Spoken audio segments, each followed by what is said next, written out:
ठीक है, अब हम लोग देखते हैं सर्कुलर मोशन। तो इसका केवल इंट्रोडक्शन है, आपको पढ़ना है, ज़्यादा कुछ नहीं पढ़ना। तो सर्कुलर मोशन क्या होता है, जब पार्टिकल एक सर्किल में मूव करे, ठीक है ना, एक सर्किल में मूव करे मतलब जहाँ से चले वहीं पर बार बार रिपीट करता रहे कुछ टाइम इंटरवल के बाद, तो ऐसी मोशन को हम लोग बोलते हैं सर्कुलर मोशन। ठीक है, तो सर्कुलर मोशन होने के लिए कंडीशन क्या होनी चाहिए, ठीक है, कंडीशन क्या होनी चाहिए कि जैसे मान लो आप यहाँ पर हो, ठीक है, आप इधर चलने की कोशिश कर रहे हो, आपको कोई इधर धकेले तो आप ऐसे मुड़ जाओगे, है ना। फिर आपको कोई इधर धकेले तो फिर आप ऐसे मुड़ जाओगे, फिर आपको कोई इधर धक्का दे फिर आप ऐसे मुड़ जाओगे, फिर आपको कोई इधर धक्का दे तो फिर आप ऐसे मुड़ जाओगे, है ना। कोई इधर से फोर्स लगाए तो फिर ऐसे मुड़ जाओगे, फिर इधर से फोर्स लगे तो ऐसे मुड़ जाओगे, फिर ऐसे फोर्स लगे तो इधर से मुड़ जाओगे, फिर ऐसे फोर्स लगेगा तो इधर मुड़ जाओगे, फिर ऐसे फोर्स लगेगा तो इस साइड मुड़ जाओगे। ठीक है, तो इस तरीके से आप एक सर्कुलर रास्ते पर ट्रैवल करते रहोगे हमेशा। लेकिन कब ऐसा होगा, जब तक ये फोर्सेस लगते रहेंगे। ठीक है, अगर इसमें से कोई एक भी फोर्स लगना बंद हो जाए, मान लो कि यहाँ पर फोर्स ना लगे, तो आप ऐसे चले जाओगे, है ना, इस तरीके से। तो कुल मिलाकर के सर्किल में घूमने के लिए एक फोर्स चाहिए, एक क्या चाहिए, फोर्स चाहिए। अब ये सारे फोर्सेस किसकी तरफ डायरेक्टेड हैं, सेंटर की तरफ, ये सब सेंटर की तरफ लग रहे हैं। यहाँ पर अगर सेंटर है तो सब सेंटर की तरफ लग रहे हैं, है ना, सारे फोर्सेस सेंटर की तरफ। तो सर्कुलर मोशन के लिए जो रिक्वायरमेंट है वो क्या है कि एक फोर्स लगना चाहिए किसकी तरफ, टूवर्ड्स सेंटर, टूवर्ड्स सेंटर। इसको हम लोग बोलते हैं सेंट्रीपिटल फोर्स। इसको क्या बोलते हैं, सेंट्रीपिटल फोर्स। तो अगर सेंट्रीपिटल फोर्स नहीं है तो सर्कुलर मोशन पॉसिबल नहीं है। ठीक है ना, तो सर्कुलर मोशन होने के लिए क्या होना चाहिए, सेंट्रीपिटल फोर्स होना चाहिए। ठीक है, सो सर्कुलर मोशन में क्या होता है, जो पार्टिकल है हमारा, जो मूविंग पार्टिकल है, ठीक है, वो क्या करता है, एक सर्किल में मोशन करता है। सर्किल का सेंटर अगर ये ओ ले लें और रेडियस आर ले लें, ठीक है ना, और मान लें कि ये वी वेलोसिटी से मूव कर रहा है। ठीक है, अगर इसको हम वेलोसिटी ट्रीट करेंगे, सो हर एक पॉइंट पे डिफरेंट डिफरेंट वेलोसिटी होगी, क्योंकि वेलोसिटी कैसी होती है, वेक्टर क्वांटिटी होती है। वेक्टर क्वांटिटी में क्या क्या होता है, मैग्नीट्यूड होता है और डायरेक्शन होती है, ये होता है ना। मैग्नीट्यूड को ही हम स्पीड बोलते हैं, ठीक है, और उसमें जब डायरेक्शन ऐड कर देते हैं तो क्या बन जाती है, वेलोसिटी बन जाती है। ठीक, सो यहाँ पर क्या है, अगर मैग्नीट्यूड मान लें फिक्स है, लेकिन हर एक पॉइंट पर, इस पॉइंट पर देखेंगे तो ये डायरेक्शन, हर एक पॉइंट पर जो डायरेक्शन है वो चेंज हो रही है ना, ये इधर जा रहा है, लेकिन अगर अगले पॉइंट पर देखोगे ये इधर जाने लगेगा, अगले पॉइंट पर देखोगे इधर जाने लगेगा। तो हर एक पॉइंट पर क्या है, डायरेक्शन चेंज है, डायरेक्शन ऑफ मोशन क्या है, वो चेंज है। इसका मतलब क्या हुआ कि वेलोसिटी की अगर बात करोगे तो वेलोसिटी क्या होगी, डिफरेंट डिफरेंट होगी। वेलोसिटी क्या होगी, वो डिफरेंट डिफरेंट होगी। सर्कुलर मोशन, तो यूनिफॉर्म सर्कुलर मोशन क्या हुआ, जिसमें पार्टिकल की स्पीड की जो वैल्यू है वो चेंज ना हो। ठीक है, स्पीड की वैल्यू चेंज ना हो, यानी कि एक्सेलरेशन क्या हो, जीरो हो। ठीक है, अब एक क्या होगा, नॉन यूनिफॉर्म। नॉन यूनिफॉर्म में जिसमें एक्सेलरेशन हो, कुछ क्या हो, एक्सेलरेशन हो। कौन सा एक्सेलरेशन, दो टाइप का एक्सेलरेशन होगा ना। एक एक्सेलरेशन तो सेंटर की तरफ लगेगा ही लगेगा, ठीक है, जिसको हम लोग क्या बोलते हैं, सेंट्रीपिटल एक्सेलरेशन बोलते हैं। वो सेंटर की तरफ अगर नहीं लगेगा तो फिर सर्कुलर मोशन नहीं हो पाएगी, तो वो उसको बोलते हैं हम एसी। तो एसी तो लग ही रहा है, ठीक है, उसके साथ साथ अगर स्पीड इसकी कांस्टेंट रहती है तो इसको हम लोग बोलते हैं यूनिफॉर्म मोशन। ठीक है, स्पीड कांस्टेंट रहती, केवल डायरेक्शन चेंज होता है वेलोसिटी का, तब उसको बोलते हैं यूनिफॉर्म मोशन। लेकिन अगर इस डायरेक्शन में भी हमको एक्सेलरेशन मिलने लगे, इसको बोलते हैं टेंजेंशियल एक्सेलरेशन, टेंजेंट की डायरेक्शन में, है ना। क्योंकि मोशन की डायरेक्शन क्या है, अगर इस पॉइंट पे हम मोशन की डायरेक्शन पूछेंगे तो वो क्या होगी, यहाँ पर टेंजेंट ड्रा करो, जो डायरेक्शन आएगी वही डायरेक्शन किसकी है, मोशन की। ठीक, सो वही डायरेक्शन किसकी है, टेंजेंट की, तो इसको बोलते हैं टेंजेंशियल डायरेक्शन। ठीक है, इसको क्या बोलते हैं हम, टेंजेंशियल डायरेक्शन। और उसी डायरेक्शन में क्या होगा, एक्सेलरेशन अगर लग रहा है 80, सो क्या होगी, स्पीड बढ़ जाएगी। ठीक है ना, फिर फोर्स लग गया, एक्सेलरेशन इधर मिल गया, ठीक है ना, सो इधर मुड़ गया, ये डायरेक्शन चेंज हो गई। तो फिर लेकिन अभी 80 लग रहा है, 80 लग रहा है तो फिर स्पीड और बढ़ गई, है ना। तो इस तरीके से वेलोसिटी जो है, स्पीड जो है वो बढ़ने लगती है। ठीक है, डायरेक्शन भी चेंज हो रहा है, मैग्नीट्यूड भी चेंज हो रहा है। ठीक है, तो इसको बोलते हैं नॉन यूनिफॉर्म मोशन। तो क्या क्या चीज़ें रिमेंबर रखनी है, वो ये रखनी है कि सर्कुलर मोशन पॉसिबल कब होगी, जब हमको क्या मिलेगा, एसी, यानी कि सेंट्रीपिटल एक्सेलरेशन मिलेगा। सेंट्रीपिटल एक्सेलरेशन, सेंट्रीपिटल एक्सेलरेशन क्या बनाएगा, हर एक पार्टिकल का मास होता है, तो मास इनटू एक्सेलरेशन जब हम मल्टीप्लाई करेंगे तो क्या मिलेगा हमको, सेंट्रीपिटल फोर्स। और जब फोर्स मिलेगा तभी हम सर्किल में घूम पाएंगे। जैसे एग्जांपल के लिए आप माने कि आप कोई थ्रेड हो, थ्रेड में आप कोई स्टोन बांध दें, पत्थर बांध दें और उसको हाथ से ऐसे घुमाएं, ठीक है ना, हाथ से घुमाएं आप। तो जब हाथ से घुमाएंगे ऐसे हॉरिजॉन्टल सर्किल में तो ऐसे घुमाते रहेंगे, लेकिन जैसे ही आप हाथ छोड़ देंगे, हाथ जैसे ही आप छोड़ देंगे तो क्या होगा कि वो ऐसे भाग जाएगा ना, स्केप कर जाएगा, वो सर्किल में फिर नहीं घूमेगा, जैसे डोरी को आप छोड़ देते हैं, ठीक है।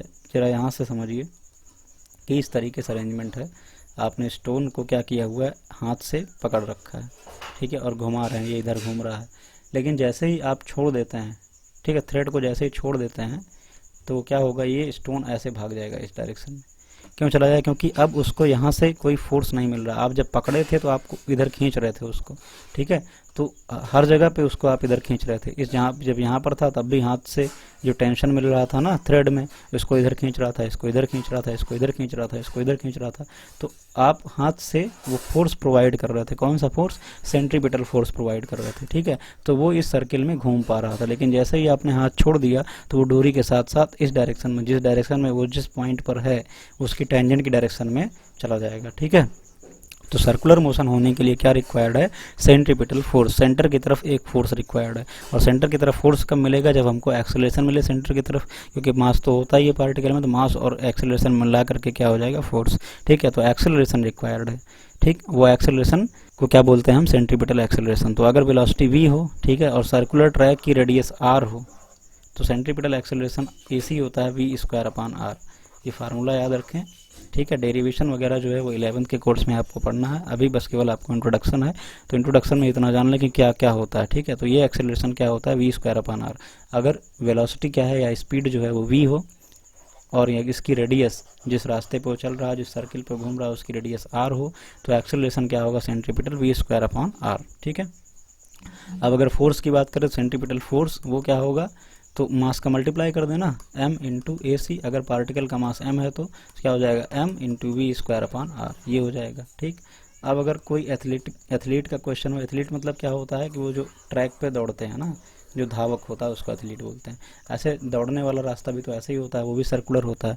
तो अगर मान लें कोई एथलीट है जो कि v वेलोसिटी से, ठीक है, या ऐसे बोला जाए कि टाइम t में वो एक राउंड लगा लेता है इसका, ठीक है ना, और यहाँ पे फिर आ जाता है अपनी पोजीशन पे वापस, तो कितना चला होगा? अगर r रेडियस का ट्रैक है तो कितना डिस्टेंस चलेगा? सर्कमफेरेंस के बराबर ट्रैवल करेगा वो। सर्कमफेरेंस क्या होता है? 2πr, ठीक है ना। तो अगर वेलोसिटी निकालनी हो तो वेलोसिटी क्या हो जाएगी? Distance upon time. डिस्टेंस कितना ट्रैवल किया इसके बराबर, सर्कमफेरेंस के बराबर, सर्कमफेरेंस कितना हो गई? 2πr, और टाइम कितना लगा? t। तो इस तरीके से हम वेलोसिटी कैलकुलेट कर सकते हैं, ठीक है ना, रेडियस अगर मालूम है तो। डिस्टेंस कितना ट्रैवल करेगा? 2πr। डिस्प्लेसमेंट कितना ट्रैवल करेगा? क्वेश्चन ऐसे आता है डिस्प्लेसमेंट का। डिस्प्लेसमेंट कितना ट्रैवल करेगा? Zero displacement. क्यों? क्योंकि जहाँ से चला वहीं पर आ गया ना, सो डिस्प्लेसमेंट हमेशा क्या होता है? जीरो। तो सर्कुलर मोशन की जब भी बात करेंगे, ठीक है, तो वन राउंड के लिए या कंप्लीट राउंड के लिए, कंप्लीट रोटेशन के लिए हमेशा डिस्प्लेसमेंट क्या होगा?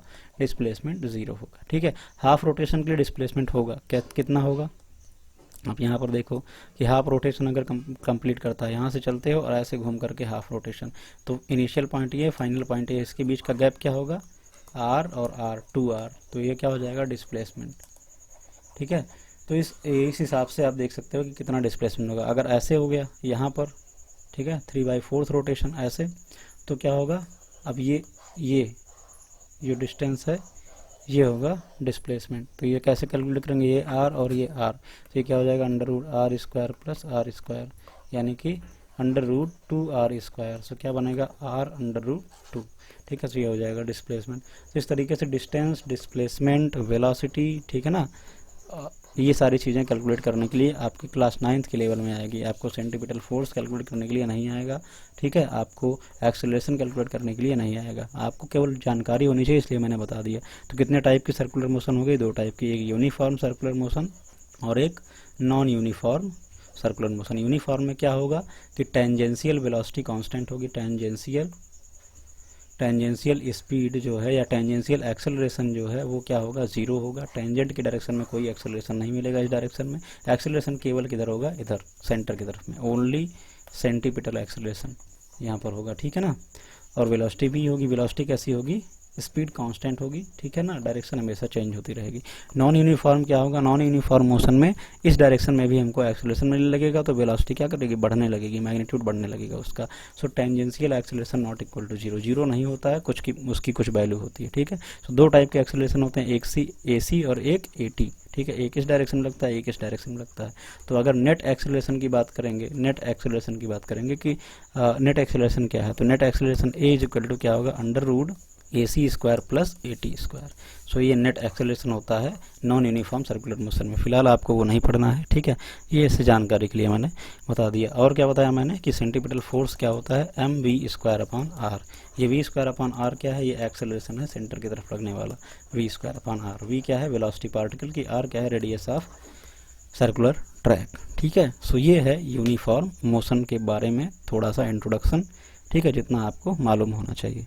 तो इस तरीके से हम लोगों ने एक जो चैप्टर, पहला चैप्टर वो कंप्लीट कर दिया। कौन सा चैप्टर, मोशन नाम का जो चैप्टर है आपका, चैप्टर 1 फिजिक्स का, ये कंप्लीट हो चुका है। इसकी सारी चीज़ें मैंने बता दी हैं, सारी प्रॉब्लम्स जो भी थी, इन टेक्स्ट क्वेश्चंस, जितनी भी एक्टिविटी थी, वो सब मैंने धीरे धीरे एक टॉपिक वाइज जो है सारी कंप्लीट करा दी। अब केवल और केवल आपका क्या बचा है, एक्सरसाइज बचा है, आप उसको अपने लेवल पे कंप्लीट करिए। मैं इसके एक्सरसाइज को असाइनमेंट के फॉर्म में दे दूंगा, ठीक है ना, पीडीएफ आपको मिल जाएगा।